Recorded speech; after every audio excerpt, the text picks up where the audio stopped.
जैसे अलग अलग सिद्धांत होते हैं, अद्वैत सिद्धांत है, द्वैत सिद्धांत है, द्वैत अद्वैत सिद्धांत है, विशिष्ट अद्वैत सिद्धांत है, सिद्ध अंत, मतलब जो जो भी प्रूफ्स है, जिन जिन संतों को उसके अनुभव हुए, एंड गोल जो रीच हुए, उसको सिद्धांत कहा, the end final principle, the final truth सिद्धांत अर्थात।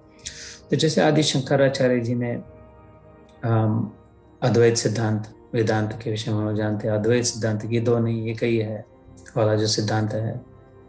और फिर माधवाचार्य, निम्बार्काचार्य, रामानुजाचार्य, गोविंदाचार्य, इन्होंने अपने अपने अलग अलग सिद्धांत किए। किसी ने कहा द्वैत हाँ दो है, किसी ने कहा द्वैत अद्वैत है, दोनों है, द्वैत भी अद्वैत है, विशिष्ट अद्वैत है, कि हाँ द्वैत है लेकिन उसमें एक विशेष होता है जो अद्वैत। ऐसे अलग अलग अपने प्रिंसिपल से उनके उनके संप्रदाय चले, they all make sense in their own ways.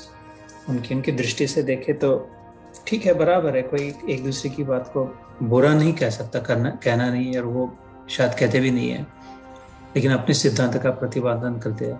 से 12वें स्कंद में, भागवत के 11वें स्कंद में उद्धव जी ने प्रश्न पूछा था भगवान श्री कृष्ण को अंतिम दिन कि इनमें से फिर सच्चा कौन है? ये सांख्य है, ये ऐसा है वैसा है सिद्धांत, तो फिर किसको फॉलो करे? बराबर कौन है? तुम तो भगवान हो, तुम्हारे विषय में ये लड़ रहे हैं सब, ऐसा है नहीं, दो नहीं, ये दो है नहीं, एक है नहीं, अनेक है, तो तुम ही बता दो ना, इनमें से बराबर किसने बराबर कहा, कौन सा सिद्धांत?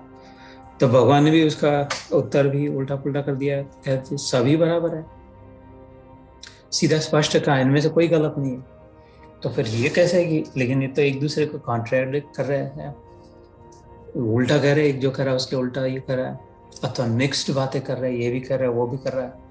तो फिर से भगवान कहते हैं नहीं, सब के सब बराबर है, इनमें से एक भी गलत नहीं है।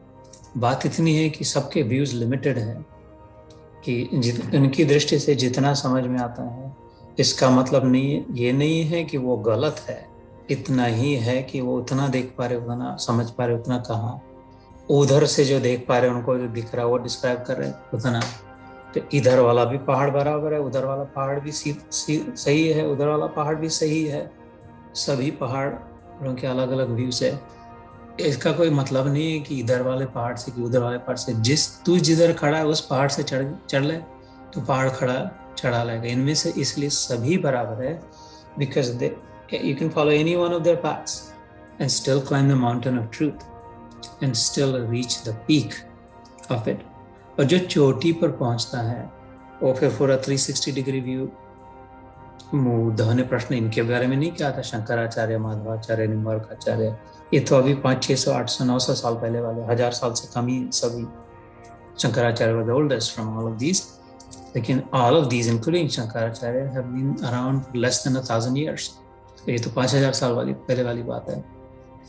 जैसे कपिल मुनि का सांख्य शास्त्र है, ऐसे ब्रह्मसूत्र है, व्यास मुनि का, इनके विषय में कह रहे थे। तो भगवान ने कहा no, just pick one path. It's almost like kind of similar to what I was saying earlier, कि pick one race, stick with it faithfully, sincerely, don't worry about लेकिन ये तो ऐसा कह रहे, वो तो ऐसा कह रहे। तो क्योंकि महत्व इसका नहीं है कि उन्होंने क्या कहा, इनके मार्ग में क्या है, महत्व इसका है कि हम अंदर की प्रगति कैसे हो रही। सारा प्रवास, सारी प्रगति, सारा ट्रैवल, कितने भी गाइड में आपको, कितने भी जीपीएस हो, कितने भी डायरेक्शंस हो, कितने भी लोग ऊपर चढ़ के आए, नीचे आगे उन्होंने बताया, लेकिन अंत में प्रोग्रेस तभी होगा जब हम चलना शुरू करेंगे। हम जब चलना शुरू करेंगे तब अपने आप समझ में आने लगेगा कि ये रास्ता तो है लेकिन हमसे नहीं बन पाएगा, इतनी खाई लंबी हम नहीं जा पाएंगे, तो फिर भी दूसरा मार्ग ढूंढ के चलते रहने से। इसलिए more important is to focus on our own sadhana than worrying about which one is right।